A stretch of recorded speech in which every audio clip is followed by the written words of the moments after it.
찬양하심으로 수요예배 시작하겠습니다.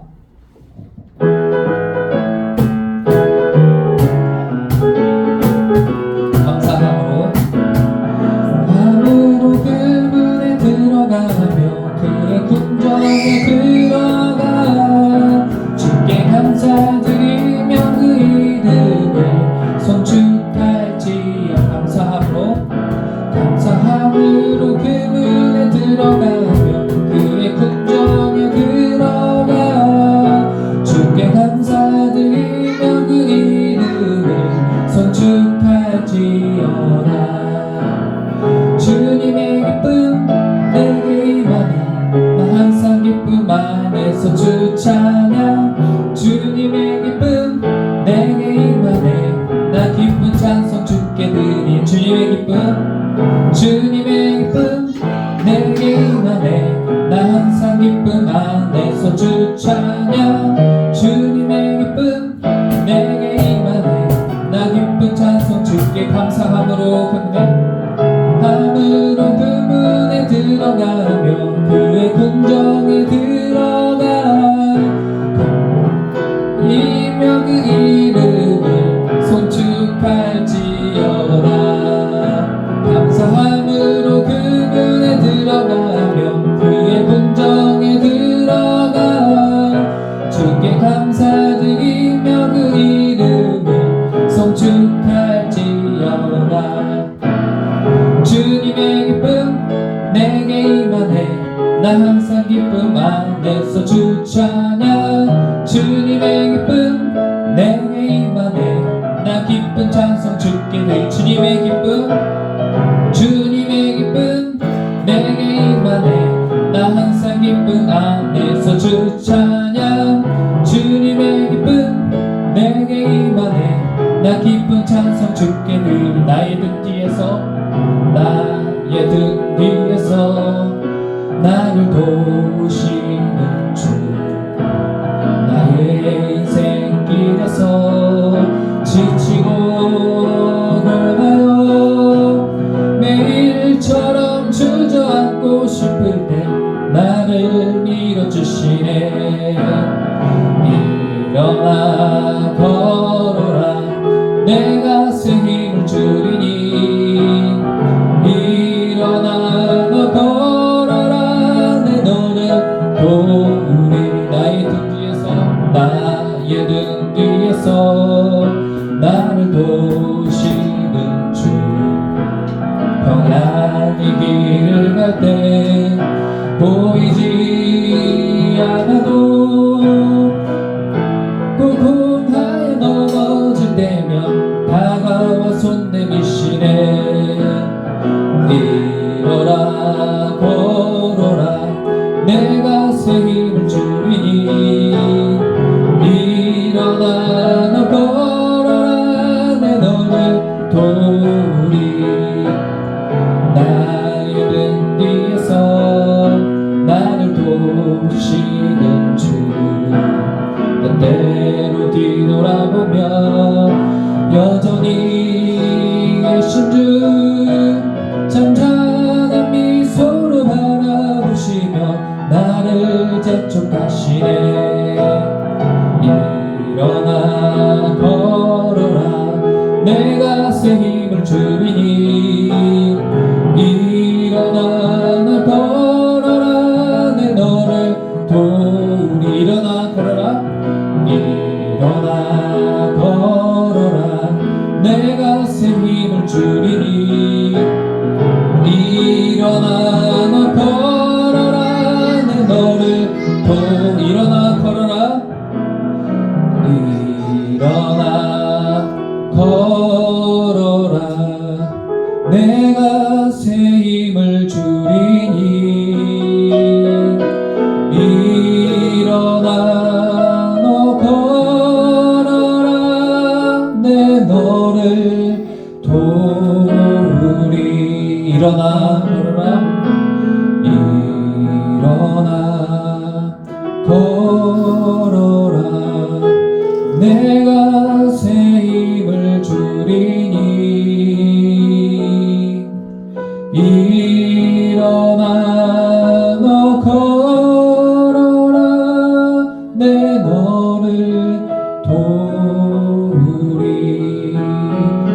시간 우리 예배를 위해서 함께 기도하겠습니다. 살아계신 주님 감사합니다.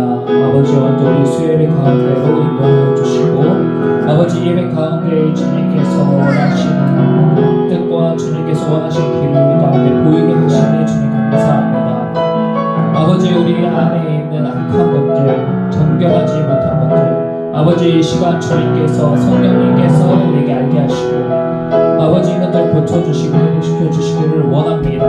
아버지 저희로 하여금 아버지 사람을 살리는 교회의 생명을 전하는 교회가 되게 하시고 복음으로 서게 되는 교회 되게 하여 주시옵소서. 음부의 권세가 이곳 가운데 서지 못하게 하시고 아버지 하늘에서 묶인 것을 풀고 땅에서도 묶인 것이 풀려질 수 있는 그런 경험할 수 있는 귀한 예배 그리고 주님에 따른 삶이 될 수 있도록 인도하실 줄 믿습니다. 아버지 오늘 예배 가운데서도 야곱의 생을 통하여서 또 요셉의 이야기를 통하여서 우리 가운데 알게 하시고 생각나게 하시고 깨닫게 하여 주시옵소서.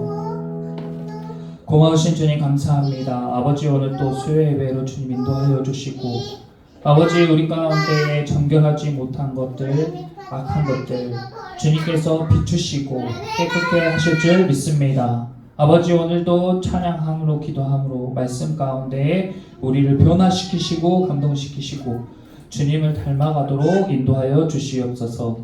아버지 예배드리는 한 사람 한 사람 주님께서 축복하실 것을 믿습니다.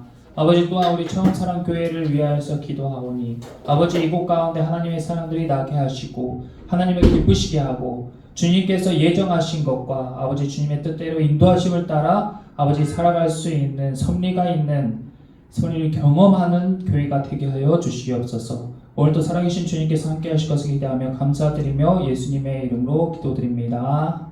아멘. 우리 주기도문 하시겠습니다. 하늘에 계신 우리 아버지, 아버지의 이름을 거룩하게 하시며 아버지의 나라가 오게 하시며 아버지의 뜻이 하늘에서와 같이 땅에서도 이루어지게 하소서. 오늘 우리에게 일용할 양식을 주시고 우리가 우리에게 잘못한 사람을 용서하여 준 것 같이 우리 죄를 용서하여 주시고 우리를 시험에 빠지지 않게 하시고 악에서 구하소서. 나라와 권능과 영광이 영원히 아버지의 것입니다. 아멘. 교회 소식을 말씀드리겠습니다. 7월 17일 낙원교회에서 요한계시록 성화 전시가 있습니다. 7월 17일 수요일에 낙원교회에서 요한계시록 성화 전시가 있습니다. 그 말씀을 또 그림으로 볼 수 있는 그런 좋은 기회이기 때문에 같이 가서 한번 또 그런 경험을 할 수 있으면 좋겠습니다. 그의 강보는 주보를 참고해 주시면 감사하겠습니다. 하나님의 말씀은 창세기 38장 창세기서 38장 1절에서 30절입니다. 1절에서 30절 24절에서 30절까지 우리 한 목소리로 같이 읽겠습니다. 창세기서 38장 24절에서 30절. 석 달쯤 후에 어떤 사람이 유다에게 일러 말하되 네 며느리 다말이 행음하였고 그 행음함으로 말미암아 임신하였느니라. 유다가 이르되 그를 끌어내어 불사르라. 여인이 끌려 나갈 때에 사람을 보내어 시아버지에게 이르되 이 물건 임자로 말미암아 임신하였나이다. 청하건대 보소서. 이 도장과 그 끈과 지팡이가 누구의 것이니까 한지라. 유다가 그것들을 알아보고 이르되 그는 나보다 옳도다. 내가 그를 내 아들 셀라에게 주지 아니하였음이로다 하고 다시는 그를 가까이 하지 아니하였더라. 해산할 때에 보니 쌍태라. 해산할 때에 손이 나온지라. 산파가 이르되 이는 먼저 나온 자라 하고 홍색 실을 가져다가 그 손에 메었더니 그 손을 도로 들이며 그의 아우가 나오는지라. 산파가 이르되 내가 어찌하여 터뜨리고 나오느냐 하였으므로 그 이름을 베레스라 불렀고 그의 형 곧 손에 홍색 실 있는 자가 뒤에 나오니 그의 이름을 세라라 불렀더라. 아멘. 오늘은 창세기서 38장인데 우리가 앞서 살펴보던 창세기서 37장에서는 야곱의 자녀들이 요셉을 이스마엘 상인들에게 팔아버리는 장면으로 마치게 됩니다. 37장 36절에 보면 그 미디안 사람들은 그를 애굽에서 바로의 신하 친위 대장 보디발에게 팔았더라. 요셉이 이제 팔려가고 그 다음에 나와야 될 이야기는 40장에 39장 1절에 요셉이 이끌려 애굽에 내려가매 바로의 신하 친위 대장 애굽 사람 보디발이 그를 그리로 데려간 이스마엘 사람의 손에서 요셉을 사니라. 이렇게 해야 이야기가 딱 연결이 됩니다. 그런데 38장은 지금 갑자기 흐름과 상관없는 이야기가 유다의 이야기가 거기에 딱 끼어 있어요. 왜 이렇게 생뚱맞게 갑자기 유다의 이야기를 할까 할 수도 있는데, 사실 우리가 37장 맨 처음에 보았다시피 37장 2절에 야곱의 족보는 이러하니라. 지금 야곱의 족보에 관하여서 쭉 이야기를 하고 있는 것이에요, 성경은. 그런데 야곱의 족보를, 야곱의 스토리를 이해하는데 가장 중요한 사람이 요셉이기 때문에 야곱의 족보에서 대부분은 요셉의 이야기로 할애를 하고 있습니다. 그런데 그 사이에서 또 한 명의 중요한 사람이 있는 거예요. 그 사람이 바로 유다입니다. 왜냐하면 어떻게 보면은 요셉보다 더 중요한 사람이 유다인데, 바로 예수님께서 유다의 족보를 통해서 이 땅 가운데 오시기 때문이에요. 하나님께서 창세기 시작부터 요한계시록까지 계속해서 품고 계신, 그리고 예정하시고 하나님께서 이루실 뜻은 죄로 인하여서 타락한 인간을 예수 그리스도를 보내심으로 말미암아 구원하시는 사역이에요. 그것이 가장 큰 하나님의 사역의 줄기입니다. 그렇기 때문에 그것을 누구를 통해서, 누구의 족보, 누구의 가문을 통해서 그 일을 이룰까? 이것은 하나님의 가장 큰 뜻이에요. 그런데 그 큰 뜻을 이루는 사람이 바로 유다가 된 거예요. 첫째 르우벤도 있어요. 그 다음 시므온도 있어요. 레위도 있어요. 유다는 넷째예요. 그런데 어떻게 넷째인 유다가 하나님의 족보가, 예수 그리스도가 오는 족보가 될 수 있었는가? 어떻게 그런 가문이 될 수 있었는가? 그 이야기를 지금 여기에 딱 끼워 넣은 것입니다. 왜냐하면 유다가 변화하는 과정을 설명해야 됐기 때문에. 이제 요셉이 이야기를 하기 전에, 요셉과 유다가 재회하기 전에 요셉을 팔아넘겼던 유다의 모습으로는 도저히 하나님의 예수 그리스도가 오는 족보의 조상이라고 인정할 수 없는 그런 모습. 그런데 이 유다가 어떤 계기로 바뀌게 되었는가, 이것을 설명하기 위해 38장에서 지금 유다의 이야기를 하고 있는 것입니다.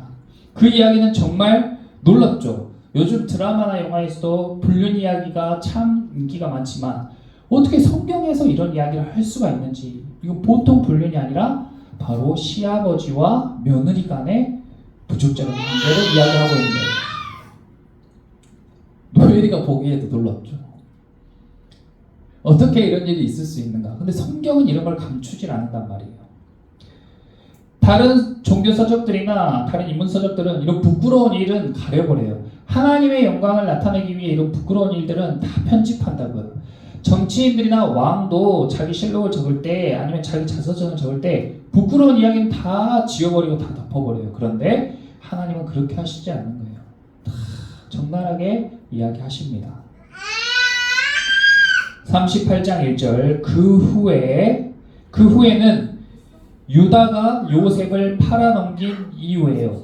유다가 요셉을 팔아넘긴 이후에 유다가 자기 형제들로부터 떠나 내려가서 아둘람 사람 히라와 가까이에요.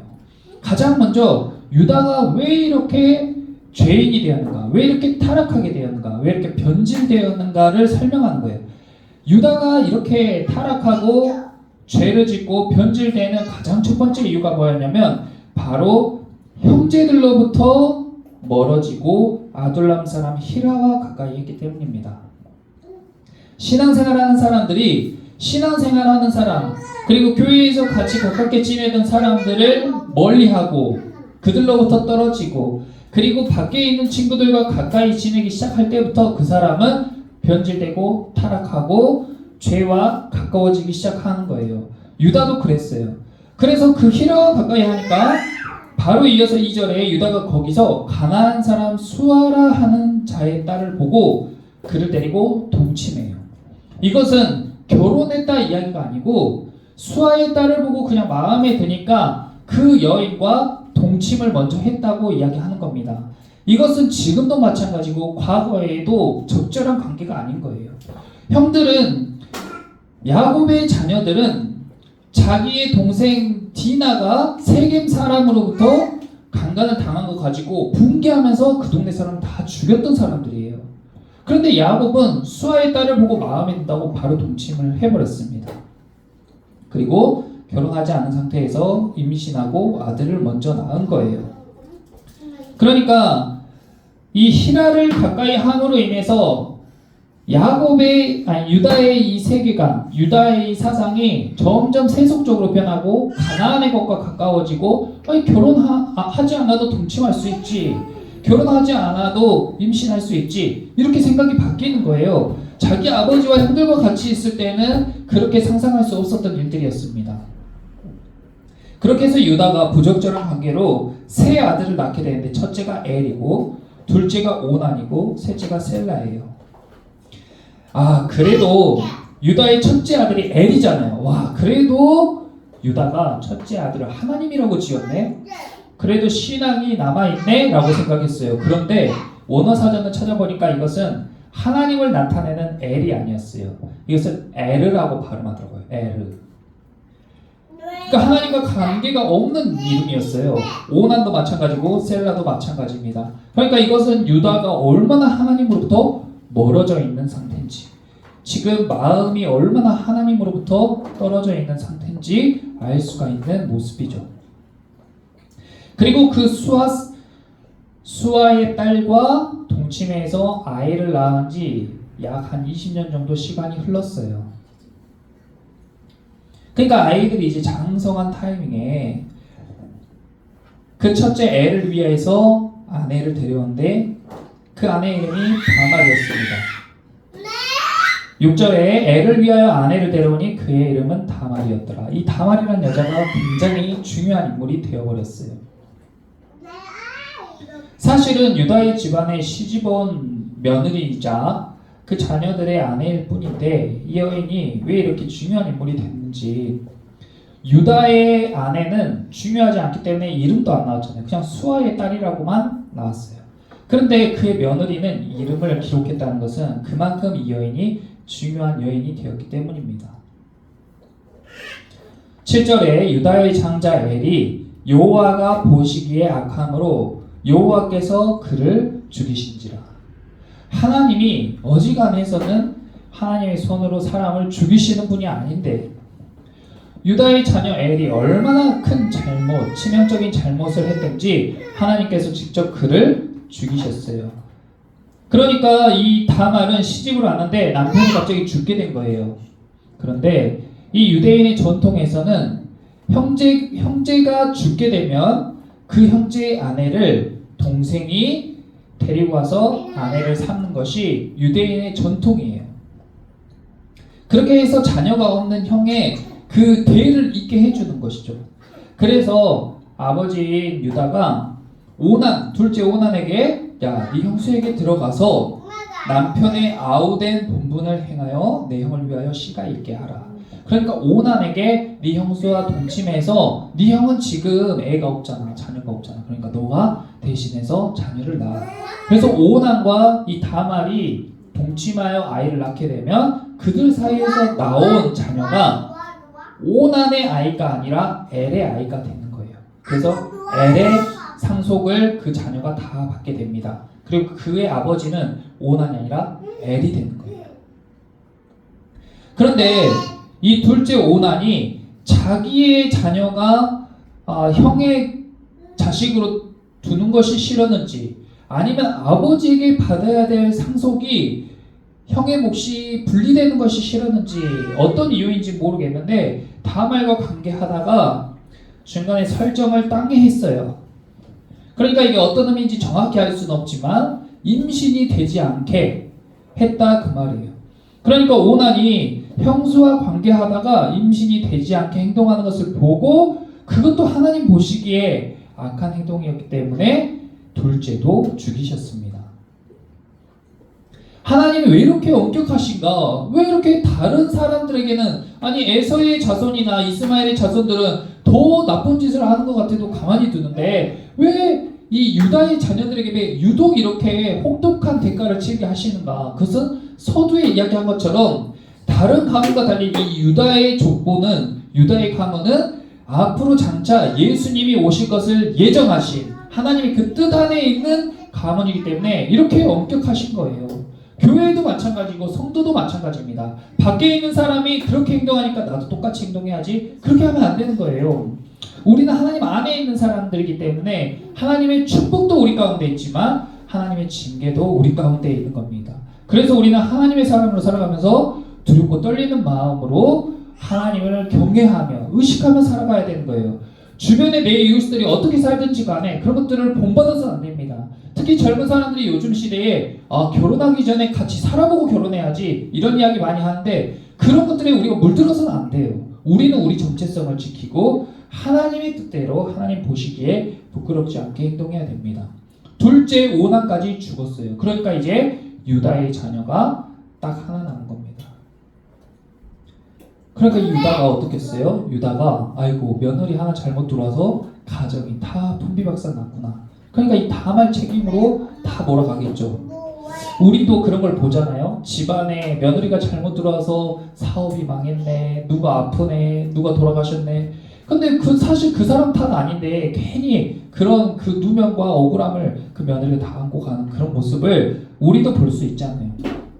그래서 원래 전통대로라면 이 다말에게 셋째 아들까지 결혼을 시켜야 돼요. 셋째 아들까지 주어야 돼요. 그런데 유다는 이제 아들이 하나 남았는데 며느리 때문에 다 아들들이 죽었다고 생각하니까 이 셀라를 주기가 걱정되는 거예요. 그래서 11절에 유다가 그의 며느리 다말에게 이르되 수절하고 네 아버지 집에 있어 내 아들 셀라가 장성하기를 기다리라 이렇게 이야기했어요.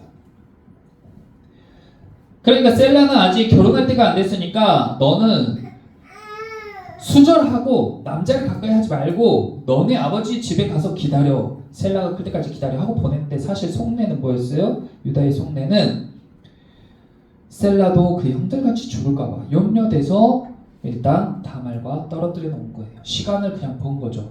그런데 12절에 시작할 때 얼마 후에 이렇게 시작하는 거예요.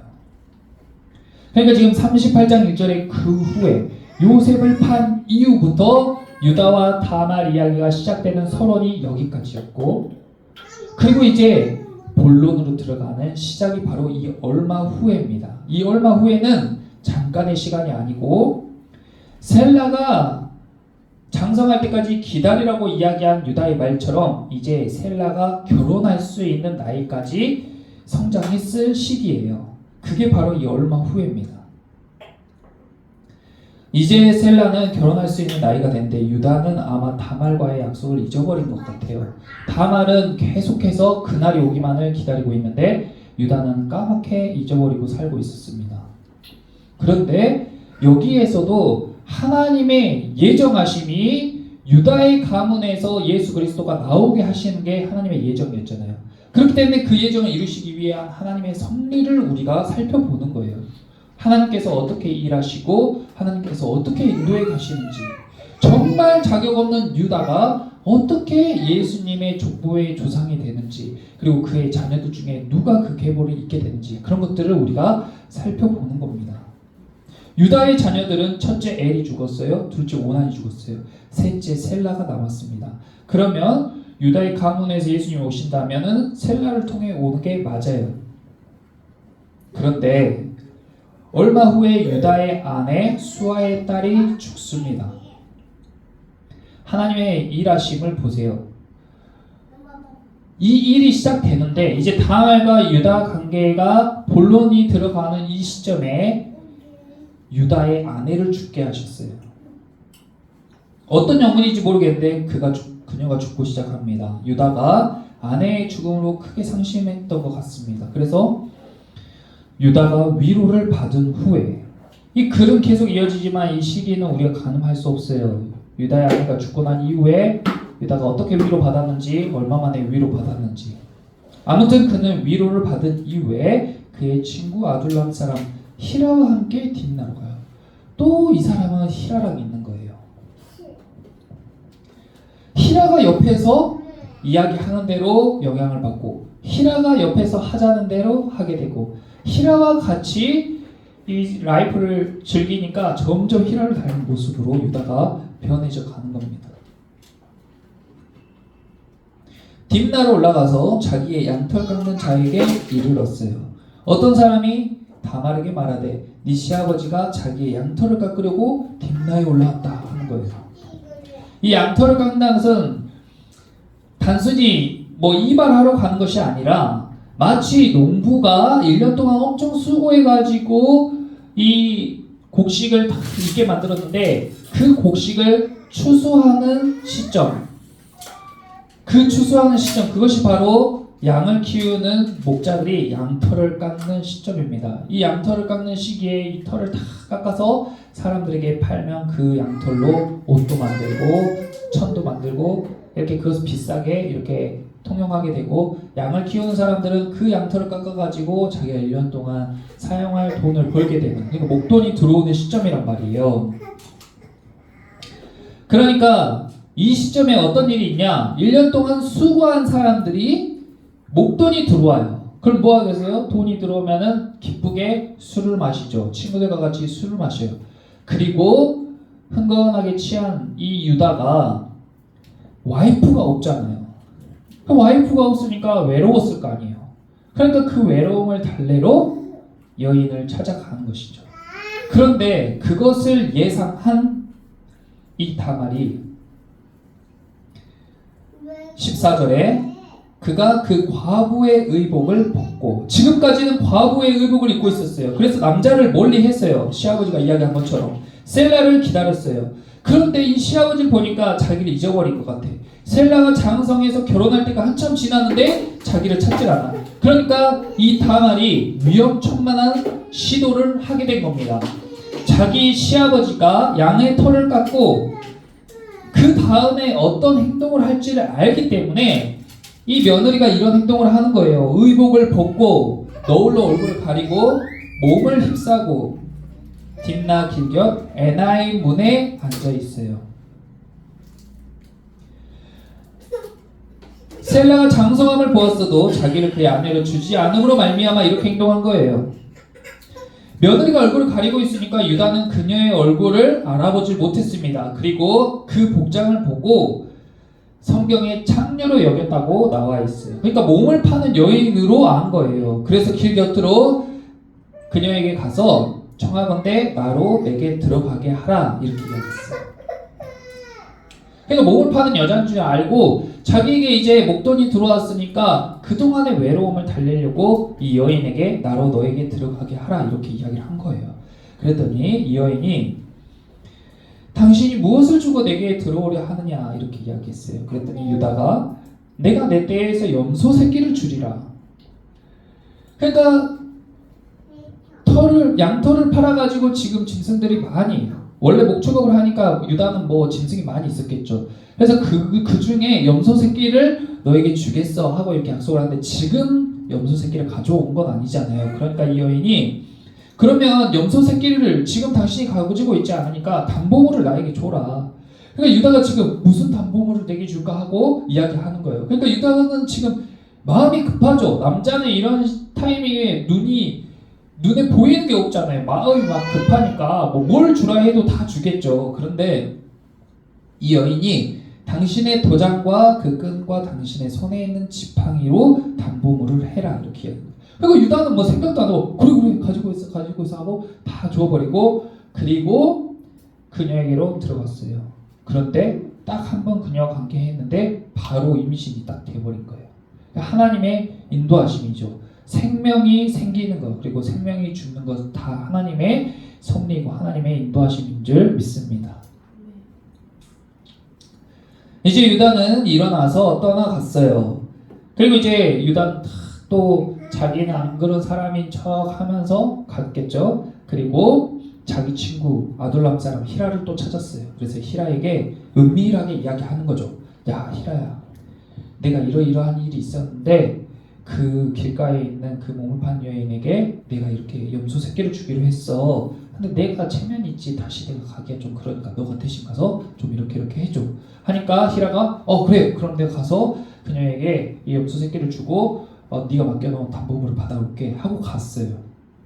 근데 21절에 히라가 이제 가가지고 보는데 아니 몸판 여자가 없는 거예요. 그래서 주변 사람에게 물었죠. 아니 여기 길 곁에 있는 그 몸판 여자가 어디 있냐 그랬더니 그 사람들이 아니 여기 그런 여자가 없는데 하는 거예요. 그러니까 히라가 아니 무슨 말일까 하고 어리둥절 해가지고 다시 유다에게 돌아온 거예요. 내가 가서 찾아봤는데 그 여인이 없길래 주변 사람한테 물었더니 거기에는 몸판 여자는 없다는데. 그러니까 유다가 아니 분명히 내가 만났는데 무슨 일일까. 그때 나는 그녀에게 주려고 이렇게 너를 통해서 한 거 너가 분명히 봤지. 너가 증인이지. 그러니까 나는 죄가 없다. 그 여자가 안 받아간 거야 하면서 그 일을 또 잊어버려요. 그리고 24절에 석 달쯤 후에 하고 이 이야기가 그 후에 그리고 얼마 후에 그리고 석 달쯤 후에로 서론, 본론, 결론이 명확하게 나뉘어 있어요. 3달이 지난 이후에 어떤 사람이 여기 또 어떤 사람이 나오죠? 어떤 사람이 유다에게 일러 말하되 네 며느리 다말이 행음했다 하고 이야기해 주는 거예요.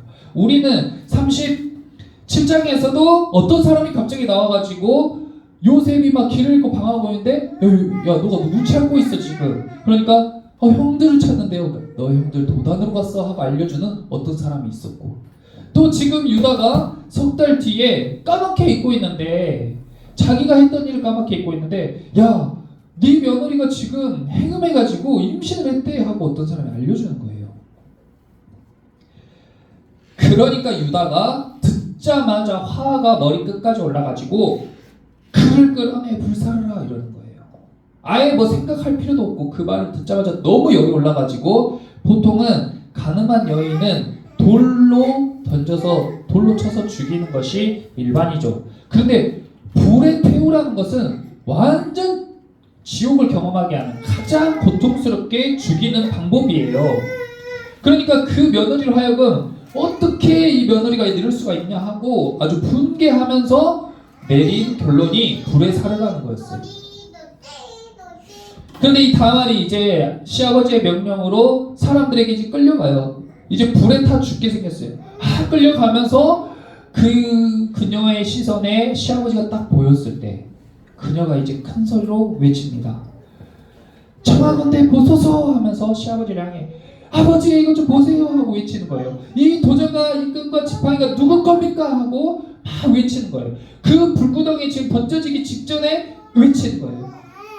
그래서 유다가 그 소리에 이끌려서 딱 보는데 그 여인의 손이 들린 게 누구 거예요? 자기 끈인 거예요. 며느리의 뱃속에 있는 아이가 자기 아이인 거예요.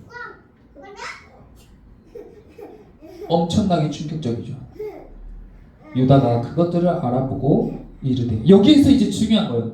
여기서 중요해요. 여기까지는 정말 있어서는 안 될 일이고 죄 중에 죄고 부끄럽고 더럽고 타락하고 부패하고 변질된 거예요. 하나님의 사람으로 성도로 크리스찬으로서 하지 말아야 될 행동. 예를 들어 교회에 다니는 사람들과 멀리하고 신앙생활 하지 않는 사람들과 가까이 하더니 그들의 문화에 젖어가지고 결혼하지 않고 관계를 맺고 아이를 낳고 또 그 아이들로 하여금 죄를 짓게 하고 며느리로 하여금 거짓말해서 수절하게 하고 그 여인이 얼마나 오랫동안 기다렸는데 시아버지는 까맣게 잊고 있다가 그리고 자기는 며느리에게는 수절하라고 해놓고 자기는 와이프가 죽었다고 돈이 생기니까 바로 자기를 위로하기 위해 몸을 파는 여자를 찾아가고 그리고 그 몸을 파는 여자와 관계했지만 아닌 척하면서 친구를 통해서 일을 수습하는 그런 모습까지 정말로 안 믿는 사람도 안 할 것 같은 그런 나쁜 죄질의 사람이었단 말이에요. 유다가 첫째 르우벤은 자기 아버지의 아내와 동침했어요. 그래서 하나님의 계보를 잊지 못한 거예요. 시므온과 레위는 세겜 사람들을 학살했어요. 그래서 손에 피가 많이 묻어가지고 하나님의 계보를 잊지 못했어요. 이제 넷째 유다의 차례예요. 유다도 까딱하면 다음으로 넘어갈 뻔했어요. 그런데 여기에서 결정적으로 그 형들과 다른 점이 있었다는 거예요. 뭐였냐면 그 며느리가 손에 지팡이와 끈과 도장을 들고 이게 누구 건지 보세요 하는데 유다가 고개를 획 돌려버리면 그만이에요. 그 며느리는 불에 타고 증인도 없고 증거도 없어요. 자기가 그냥 모르쇠 해버리면 그만이란 말이에요. 자기 죄를 덮어버리면 그만이에요. 그런데 유다가 거기에서 그렇게 하지 않고 그는 나보다 옳도다 한 거예요. 이것이 유다가 결정적으로 하나님의 계보를 잇는 예수 그리스도의 조상이 될 수 있는 결정적 계기였기 때문에 38장에 지금 이 이야기를 하고 있는 겁니다. 자기 며느리가 자기보다 옳다고 인정한 거예요. 내가 그를 내 아들 셀라에게 주지 아니하였으며 그러므로 며느리가 나에게 이런 행동을 했다 하고 그 며느리도 풀어주고 자기의 부끄러움, 자기의 잘못을 온 천하에 공개했어요. 이것이 바로 회개한 겁니다. 신앙생활을 하는데 꼭 필요한 것은 회개예요. 예수님도 공생애를 처음 시작하셨을 때 사람들에게 선포한 메시지가 회개하라 천국이 가까이 왔느니라 했어요. 세례 요한도 회개하라 천국이 가까이 왔느니라 했어요. 하나님을 믿는 사람들이 하나님과 가까이 하기 위해서 하나님의 음성을 듣고 하나님과 동행하기 위해서 꼭 필요한 것이 바로 회개라 그 말이에요.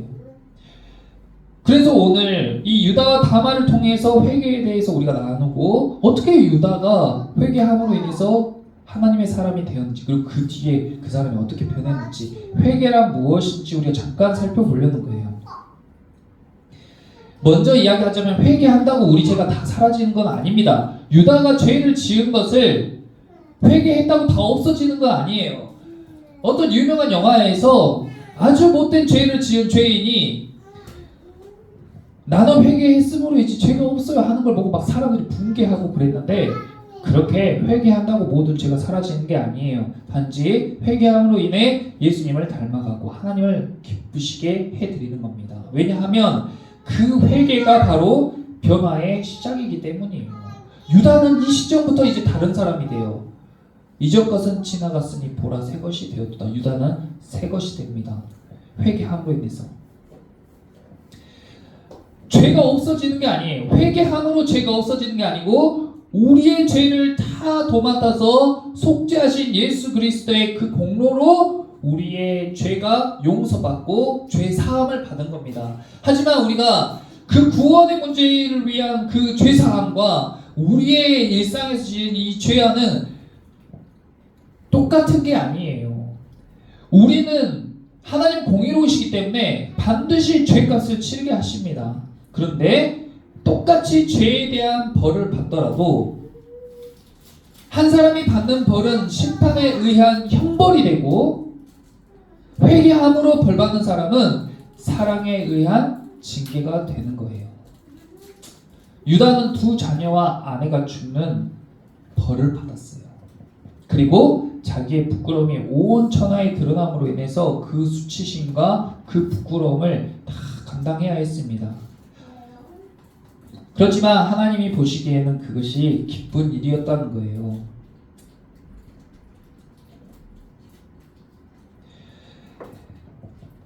종교개혁으로 유명한 마르틴 루터는 믿는 자의 삶은 전체가 회개하는 삶이어야 한다고 이야기했어요. 그러니까 우리가 재판을 통해서 예를 들어보면 판사가 있는데 어떤 그 죄인이 아주 중범죄를 저지르고 피고인석에 앉아 있습니다. 그런데 그 사람이 너무나도 진심으로 회개하고 눈물 흘리고 그리고 막 그 판사에게 잘못했다고 용서를 구하고 자기가 죄를 지은 대상에게도 너무 잘못했다고 용서를 구한다고 해서 그 죄를 무죄 판결 내리면 그 판사가 불의한 판사겠죠. 하나님도 마찬가지로 우리 사람에게 회개했다고 우리가 지은 모든 죄를 없다고 하지 않습니다. 다만 회개함으로 인해서 하나님의 사람으로 변화되고 예수님을 닮아가는 시작이 될 뿐이에요. 유다도 그랬던 겁니다. 그런데 어떻게 유다는 이 며느리가 그렇게 행동할 때에 평소 유다의 성품 같았으면은 그것을 덮어놓고 모른 체 할 수도 있고 며느리가 죽게 내버려 뒀을 수도 있는데 어떤 계기로 유다가 이렇게 그가 나보다 옳다 이렇게 인정할 수 있었을까요? 그것이 정말 어렵잖아요. 우리 주변에 있는 사람들을 상상해 보세요. 누가 내가 그 사람의 잘못이 훤히 보여요. 남의 잘못은 잘 보여요. 그래서 야, 너 이런 게 잘못됐어. 너 이런 거 고쳐야 돼 했을 때 그래, 내가 진짜 죄인이다. 난 정말 부족하다. 이렇게 하는 사람보다는 막 거기에 핑계를 더하고 변명을 더하고 그리고 상대를 오히려 더 지적하고 내가 잘못했으면 너는 더 잘못했다 이런 식으로 상대를 지적하기에 탁월하지. 누가 자기가 그래, 너가 나보다 옳다. 내가 죄인이야. 내가 잘못했어 하고 인정하는 사람은 드물잖아요. 그런데 여기서 결정적으로 이 며느리가 한 말에서 유다가 탁 꽂힌 거예요. 그게 뭐냐면 청하건대 보소서 하고 외치는 며느리의 외침이었습니다. 왜냐하면 바로 앞으로 가서 37장 말씀을 보면 바로 자기 동생 요셉을 구덩이에 있는 요셉을 야 우리가 저 동생을 죽여서 뭐가 유익하냐 우리 손을 대지 말자. 그리고 이스마엘 상인들에게 팔면 비싼 값에 팔 수 있고 우리는 보기 싫은 동생도 안 보고 손에 돈까지 쥐어지니 그게 우리에게 유익하다 하고 동생을 팔자고 한 게 유다였어요. 그러고 나서 그 동생의 채색 옷에 순염소를 죽여서 피를 묻히고 그리고 자기 아버지에게 가서 이야기할 때 아버지에게 이것을 보소서 하고 그 손에 동생의 옷을 들고 내민 거예요. 그때 이 유다가 했던 말이 이것을 보소서였어요. 그것이 원어가 다말이 자기 며느리가 했던 다말이 했던 말과 똑같이 일치하는 말인 겁니다. 그러니까 자기는 동생을 죽인 죄를 숨기기 위해서 그 채색 옷에 피를 묻혀가지고 아버지에게 이것을 보소서 하고 자기 죄를 덮기 위한 증거로 그런 행동을 했는데 이 며느리가 똑같은 외침으로 청하건대 보소서 하면서 그 손에 도장과 지팡이를 탁 들었을 때에 유다는 그 자기가 아버지에게 했던 말과 자기 손에 들린 채색 옷이 딱 오버랩 되는 거죠. 그러면서 그때부터 자기에게 꼬인 그 영적인 묶임, 어째서 자기가 형제들과 멀어지게 되고 어째서 가나안 땅에 아둘람 사람 히라와 가깝게 지내면서 어쩌다 내 인생이 이렇게 타락한 인생이 됐는지, 어쩌다 내가 이렇게 하나님과 멀어지게 됐는지, 어떻게 내가 이렇게 죄인이 되게 됐는지 그 순간의 며느리를 보면서 딱 오버랩이 되는 거죠. 그러면서 유다에게 회개의 영이 딱 임하게 되는 겁니다. 그럼 자기 입술로 고백한 거예요. 그녀가 나보다 옳다. 이것은 도덕적이나 윤리적으로 옳고 그름을 이야기한 게 아니에요. 다말도 잘못했죠. 시아버지를 속이고 못 파는 여자인 것처럼 해가지고 시아버지 씨를 받아서 임신한 거는 큰 잘못이잖아요. 그러니까 그 며느리 행동이 옳다고 이야기한 것이 아니고 여기에서 그가 나보다 옳다고 이야기한 것은 유다가 비로소 하나님의 사람으로 저 사람을 통해서 나의 죄가 드러나고 내가 죄를 덮기 위해서 했던 말이 저 사람의 말로 인해서 내 죄가 온 천하에 드러나는 말이 된. 그러니까 우리가 회개하면 예전에 이렇게 자기 죄를 만천하에 공포하는 그런 회개 운동도 있었잖아요. 평양태 부흥대에도 어떤 장로님이 나는 이러이러한 잘못을 저질렀습니다 하고 이 예배 가운데 회개의 영이 임해가지고 자기 수치를 만천하의 사람들에게 팍 고해했을 때에 거기 있는 사람들이 같이 막 애통해하면서 나도 죄인입니다 하면서 다 같이 회개의 영이 임해서 거기에서 기도하는데 그때 불이 떨어져가지고 그 평양대 부흥이 시작된 거잖아요. 유다의 가문에 유다의 심령에 부흥의 불이 붙게 된 것이 이 시점이에요. 그래서 며느리를 용서하고 사람들은 유다를 손가락질하고 욕했을지 몰라도 유다의 심령은 회복되고 변화되고 하나님의 사람으로 예수 그리스도의 계보를 이을 조상으로 준비가 맞춰진 겁니다. 그래서 이 유다가 이렇게 준비가 되고 그 이후에 요셉의 이야기가 이어지는 거예요. 회개는 하나님이 우리에게 주신 선물인 줄 믿습니다. 그래서 죄책감으로 인해서 하는 고백이 아니고 하나님을 사랑하는 마음에서 기인한 고백인 거예요. 그러므로 용서를 구하는 과정이고 다시 똑같은 잘못을 하지 않겠다는 다짐이기도 합니다. 그러므로 회개하라 천국이 가까이 왔느니라, 이것은 회개함으로 자기 죄가 다 없어져서 의롭게 돼서 거룩해져서 천국에 간다는 의미가 아니고, 회개함으로 인해서 그의 심령이 그가 영적으로 변화의 시작점이 되어서 그의 삶을 돌이킴으로 인해, 그러므로 인해서 그 시점부터 영원토록 천국이 임하게 되는 것입니다. 그래서 유다 행동과 같이 아주 역설적이지만 자기의 죄를 숨기지 않을 때에만 온전히 자기의 죄가 숨겨지는 거예요. 오늘 말씀 함께 나눈 저와 여러분이 진정으로 회개함으로 인해서 하나님과의 관계가 회복되고 나의 자아가 변화되는 그런 큰 은혜를 경험하게 되시기를 예수님의 이름으로 축복하고 기도합니다. 기도하겠습니다. 주님 감사합니다. 아버지, 유다의 부끄러운 일로 아버지, 우리가 정말 믿지 않는 사람도 하지 않을 것 같은 행동을 하나님의 사랑, 그것도 예수 그리스도의 조상이 저질렀다는 것에 대해서 아버지, 우리가 놀라움을 금할 수 없지만 또한 이것이 우리의 모습인 것을 고백합니다. 아버지, 우리가 우리의 잘못을 덮으려고 숨기려고 거짓말하고 속이고 속는 것이 아니라 우리가 우리의 죄를 인정하고 자복하고 회개함으로 하나님께서 우리의 죄를 덮어주시고 또 우리가 새로운 삶을 살 수 있는 시작이 될 수 있도록 우리 교회 가운데도 회개의 영을 부어주시옵소서. 잘못을 서로 고백하고 하나님 앞에 고백함으로 아버지, 새로운 삶을 살게 하시고 영적으로 변화되게 하시고 유다와 같이 아버지, 예수님이 기뻐하신 예수님과 동행하는 인생이 될 수 있도록 주의 역사하여 주시옵소서. 감사드리며 거룩하신 예수님의 이름으로 기도드립니다. 아멘. 아빠 여기 왜 그래? 우리 같이 나의 마음을 정금과 같이 찬양하고 기도하겠습니다.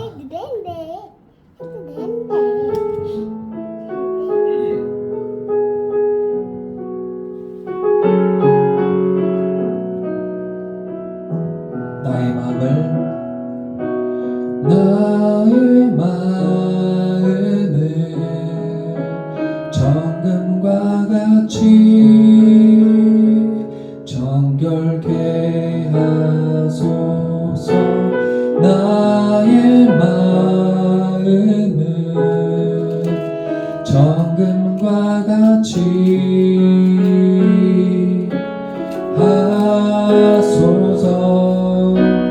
내 영혼에 한 소망이 있으니 주님과 같이 거룩하게 하소서. 나의 삶을 드리니 거룩하게 하소서. 주님 나를 받으소서. 나의 나를 받으소서. 나의 마음을 정금과 같이 정결케 하소서. 나의 마음을 정금과 같이 하소서. 내 영혼에 한 소망이 있으니 주님과 같이 거룩하게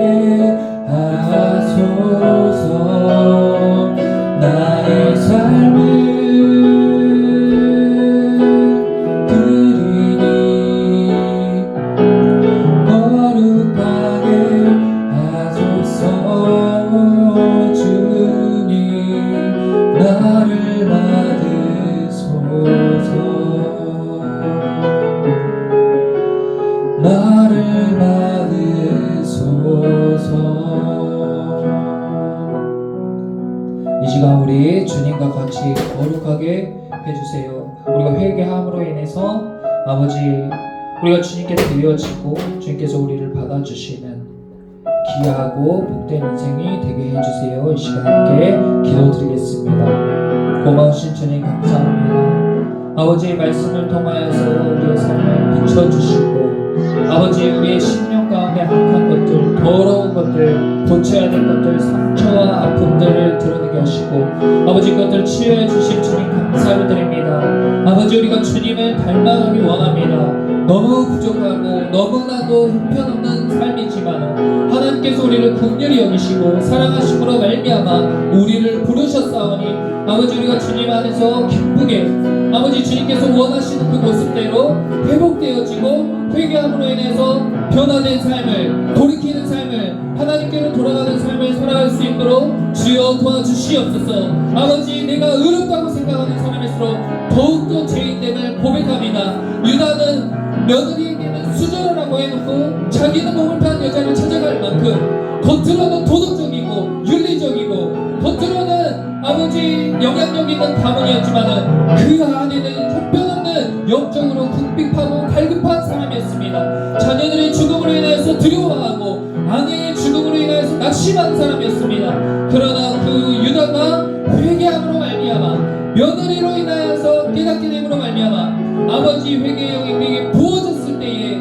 비로소 그는 자기가 맞지 않고 며느리가 맞았다, 하나님이 맞았다, 하나님의 말씀이 옳다고 인정하게 되었습니다. 그러므로 인해서 그는 새 사람이 되었고 변화되었고 이후에 있을 동생과의 만남에서 부끄럽지 않게 예수님의 인도하심을 받아서 아버지 그의 가족을 구원하고 아버지 오실 예수님의 길을 예비하는 귀한 사람으로 귀한 인생으로 변화된 줄 믿습니다. 아버지 우리 또한 그러한 삶을 살기 원하오니 주님과 같이 정결하게 하시고 주님을 닮아가게 하시고 회개함으로 인하여서 변화된 삶을 살아가게 하여 주시옵소서.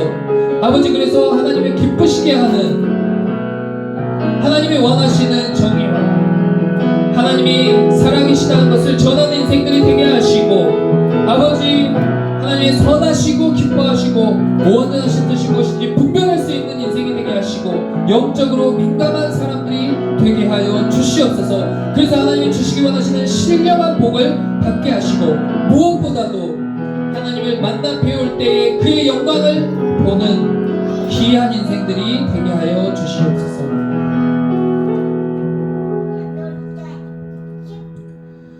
이제는 우리를 향한 크신 예정하심과 그 뜻을 이루기 위하여서 우리를 인도하신 하나님의 섭리, 크신 하나님의 사랑과 하나님의 뜻을 이루시기 위해 지금도 일하고 계시고 늘 우리를 보살피시고 보호하시고 길을 알려주시고 인도해 주시는 우리 주 예수 그리스도의 크신 은혜와 우리를 감동시키시고 변화시키시고 우리를 복된 길로 인도하시기 위해 능력 주시고 지혜 주시는 성령님의 교통하심이 우리 처음사랑교회의 성도들과 성도들을 통해 복받는 모든 사람들 가운데 이제로부터 영원토록 함께 하시기를 간절히 축원하옵나이다.